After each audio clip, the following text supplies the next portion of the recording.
Bismillahirrahmanirrahim. Assalamualaikum warahmatullahi wabarakatuh. Perkenalkan, saya Imam Mutakin dari kelompok 2. Di sini kelompok 2 akan menjelaskan tentang pendekatan prinsip pengelolaan kelas. Latar belakang dari pembahasan ini ialah pengelolaan kelas adalah suatu hal yang sangat penting untuk dikuasai oleh seorang guru atau seorang pengajar. Yang mana apabila hal tersebut dikuasai dan difahami oleh seorang guru, maka akan menimbulkan suatu hal yang baik untuk kegiatan belajar mengajar yang sedang dilakukan. Sebagaimana istilah seorang guru yaitu adalah digugu dan ditiru, yang mana digugu itu diikuti perintahnya dan ditiru segala tingkah lakunya. Oleh karena itu, maka guru harus memahami betul apa itu prinsip pengelolaan kelas. Bukan hanya untuk dipahami, tapi juga untuk dipraktekkan agar seorang murid atau para murid dapat maksimal dalam penerimaan pengetahuan yang diberikan oleh seorang guru, dan guru juga dapat maksimal untuk memberikan penjelasan kepada murid-muridnya. Pengelolaan kelas ini juga sangat penting untuk dipraktekkan oleh guru, yang mana guru ini akan menjadi orang yang mengkondisikan kegiatan belajar mengajar. Oleh karena itu, maka seorang guru harus memahami dan memaksimalkan segala pengetahuannya untuk dapat mengkondisikan atau mengelola kelas dengan baik dan maksimal. Selanjutnya, pembahasan tentang pengertian pendekatan prinsip pengelolaan kelas yang akan disampaikan oleh Ibu Diana Fauzia. Prinsip-prinsip pengelolaan kelas. Prinsip-prinsip dalam pengelolaan kelas menjadi salah satu hal yang penting untuk diketahui dan dilaksanakan oleh seorang pengajar. Peran guru dalam mengendalikan kelasnya menjadi sangat penting dalam pelaksanaan kegiatan belajar mengajar. Terwujudnya suasana yang kondusif yakni karena guru melakukan prinsip-prinsip pengelolaan kelas. Kondisi dan pola belajar yang hangat, interaktif, nyaman, dan efektif merupakan salah satu kegiatan belajar mengajar yang diharapkan oleh seorang guru dan siswanya. Pola pendekatan guru terhadap anak harus dilaksanakan. Adapun prinsip-prinsip pengelolaan kelas yakni 1. Hangat, akrab, dan antusias. Guru yang mengajar dengan hangat dan antusias akan memunculkan antusias murid untuk belajar dan menyimak materi apa yang disampaikan oleh gurunya. Namun demikian, hangat, akrab, dan antusias harus diimbangi dan didasari dengan etika antara guru dan siswa. Yang kedua, tantangan yang terukur. Adanya tantangan yang terukur dan sesuai dengan kurikulum dapat memunculkan semangat belajar siswa yang lebih kuat. Dengan adanya tantangan ini akan mematangkan materi yang disampaikan oleh guru kepada siswanya, serta tantangan ini dapat menjadikan siswa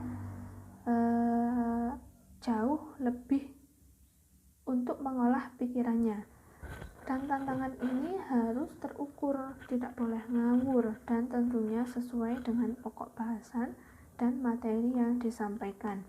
Yang ketiga, bervariasi. Pola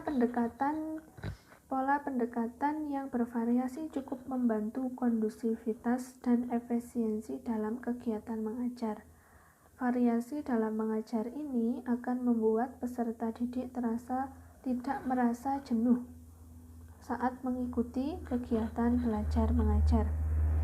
Yang keempat, interaktif. Pola didik yang interaktif menjadikan suasana belajar menjadi hidup. Dalam kegiatan belajar mengajar, siswa yang interaktif menjadikan pola pendekatan yang interaktif menjadikan siswa berperan aktif dalam kegiatan belajar mengajar. Siswa tidak hanya mendengar dan menyimak, namun dituntut untuk berperan aktif dalam pembahasan materi. Dengan pola pikir yang interaktif akan menjadikan siswa jauh lebih paham pada materi dan juga merasa lebih dihargai. Yang kelima, fleksibel atau keluasan. Dalam pendekatan pengelolaan kelas, seorang guru harus mempunyai sifat yang luas, fleksibel atau tidak kaku. Dalam hal ini, seorang guru dituntut untuk mengajar dengan luas atau tidak kaku. Guru menjadikan suasana kelas yang nyaman, dan guru memberikan kesempatan kepada siswa untuk menyampaikan pendapat sehingga sesuai dengan poin sebelumnya, yaitu pola pendekatan interaktif. Yang keenam, menekankan pada hal yang positif. Kegiatan mengajar harus dapat mengarahkan siswa pada hal yang positif, baik dari perilaku, tindakan, maupun pola pikir yang positif. Ketika siswa diprediksi berpikiran negatif saat ada bahasan materi, maka sudah menjadi kewajiban guru untuk mengarahkan pada pola pikir yang positif, sehingga ilmu yang didapatkan adalah ilmu yang bermanfaat. Yang ketujuh, penanaman disiplin. Penanaman disiplin adalah salah satu kunci dari pendekatan pengelolaan kelas. Penanaman disiplin harus dimulai dari seorang pengajar terlebih dahulu. Seorang guru harus lebih disiplin daripada siswanya. Menunjukkan kedisiplinan dari seorang guru, maka siswa pun akan menjadi segan. Seorang guru harus disiplin dari sikap, ucapan, atau yang lain, maka akan berpengaruh dan didengar oleh seorang guru, oleh seorang siswa. Dengan pelaksanaan dan pemahaman pada prinsip pengelolaan kelas yang baik, maka diharapkan target utama dalam pelaksanaan pendidikan dapat sesuai dengan harapan, dan tentunya dalam hal ini siswa dan para guru menjadi objek sekaligus subjek. Bismillahirrahmanirrahim. Assalamualaikum warahmatullahi wabarakatuh. Alhamdulillahirabbil alamin. Wassalatu wassalamu ala asyrofil anbiya'i wal mursalin wa ala alihi washabbihi amma ba'd. Di sini saya akan sedikit menjelaskan tentang manfaat penerapan prinsip-prinsip pengolahan dalam kelas. Masalah pengolahan kelas bukan merupakan hal yang ringan. Akan ada banyak tantangan yang dihadapi dalam pelaksanaan pengolahan kelas. Masalah yang muncul dari dalam maupun dari luar lingkungan kelas. Namun demikian, pemahaman dan pengolahan serta pelaksanaan prinsip-prinsip pengolahan kelas tetaplah menjadi hal yang sangat penting untuk dilaksanakan karena banyak manfaat di dalamnya. Menurut Thomas Gordon mengatakan bahwa hubungan antara guru dan siswa dianggap baik apabila memiliki prinsip-prinsip sebagai berikut. Yang pertama yaitu keterbukaan. Dalam hal ini, guru dan siswa saling terbuka dalam menyampaikan pendapat maupun dalam menerima ilmu yang positif. Yang kedua yaitu tanggap. Seorang guru harus tanggap dalam menerima masukan dari siswa selama masukan tersebut baik dan benar dan tidak egois menurut guru tersebut. Yang ketiga yaitu saling ketergantungan. Guru dan siswa secara langsung maupun tidak langsung akan merasa saling ketergantungan.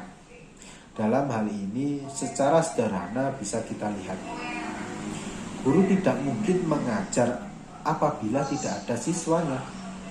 Demikian pula sebaliknya. Makanya kita harus menjadi guru yang mengerti tentang hal itu. Yang keempat yaitu kebebasan. Kebebasan di sini dalam artian kebebasan yang diatur oleh etika dan tata tertib yang berlaku di lingkungan sekolah. Kebebasan ini meliputi kebebasan berpendapat, kebebasan berpikir, dan kebebasan menyampaikan ide-ide. Yang kelima yaitu saling memenuhi kebutuhan. Pada fase saling memenuhi kebutuhan, maka kedua belah pihak baik guru maupun siswa akan saling menerima keuntungan. Kebutuhan guru untuk dapat diterima segala ilmu yang disampaikannya akan terpenuhi. Demikian pula kebutuhan siswa akan ilmu pengetahuan akan tercukupi. Pengetahuan tentang prinsip-prinsip pengelolaan kelas tentunya memiliki banyak manfaat, dan manfaat ini akan terasa apabila seorang guru dapat memahami dan melaksanakan pendekatan-pendekatan prinsip pengelolaan kelas tersebut. Dan berikut adalah beberapa manfaat dari penerapan prinsip-prinsip pengelolaan kelas yang telah kita sebutkan tadi. Yang pertama, salah satunya, kondisi kegiatan belajar mengajar menjadi lebih kondusif. Yang kedua, kondisi belajar mengajar lebih efektif. Yang ketiga, siswa lebih mudah mencerna pelajaran yang disampaikan oleh guru. Yang keempat, guru lebih mudah menguasai kondisi kelas. Yang kelima, memupuk sifat mandiri pada siswa. Yang keenam, terjalin kerjasama yang baik antara guru dan siswa. Dan yang terakhir, guru dan siswa disadari ataupun tidak disadari akan menjadi lebih akrab. Apabila ada kekurangan dalam saya menyampaikan tadi, saya mohon maaf yang sebesar-besarnya. Sekian dari saya. Assalamualaikum warahmatullahi wabarakatuh. Assalamualaikum warahmatullahi wabarakatuh.